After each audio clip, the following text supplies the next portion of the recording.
జగన్ సర్కార్ హయాంలో ప్రైవేట్ వ్యక్తులతో దందాలు నిర్వహించారని ఏపీ డిప్యూటీ స్పీకర్ రఘురామకృష్ణరాజు సంచలన ఆరోపణలు చేశారు.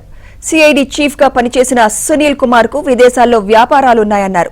తనపై దాడి చేసిన అధికారులు అరెస్ట్ అయ్యారని, మరికొందరు కూడా త్వరలో అరెస్ట్ అవుతారని తెలిపారు. సుప్రీంకోర్టు విచారణపై ఆయన సంతృప్తి వ్యక్తం చేశారు. ప్రస్తుత ప్రభుత్వంలో పారదర్శకంగా విచారణ జరుగుతోందన్నారు. దినాలు తత్వతగా ఉంది. నిన్నటితో పట్టాలు ఎక్కింది. త్వరలో దానికి పరిష్కారం వస్తుంది. పాల్గారు వెనక ఎవరున్నారు, ఎవరు చెప్పారు, ఎందుకు చేశారు అనేది త్వరలో డెఫినెట్గా తేలుతుంది. పాస్పోర్ట్ చూస్తే గత 4-5 సంవత్సరాల్లో ఎవరూ కూడా ఇండియన్ అంబాసిడర్ కూడా ఇండియాలో ఉన్న అమెరికన్ అంబాసిడర్ కూడా అన్నిసార్లు అమెరికా వెళ్ళి ఉండడు. అన్నిసార్లు అతను వెళ్ళినట్టు అతను పాస్పోర్ట్ వెరిఫై చేస్తే తెలుస్తుంది. సో అన్నీ బయటకు వస్తాయి.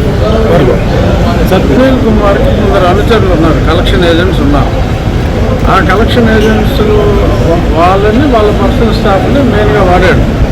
డైరెక్ట్గా డిపార్ట్మెంట్లో ఉన్న వాళ్ళని వాడితే ఎట్లుందని చెప్పి అతను కలెక్షన్ ఏజెంట్స్ని అతని పర్సనల్ స్టాఫ్ని వాడాడు.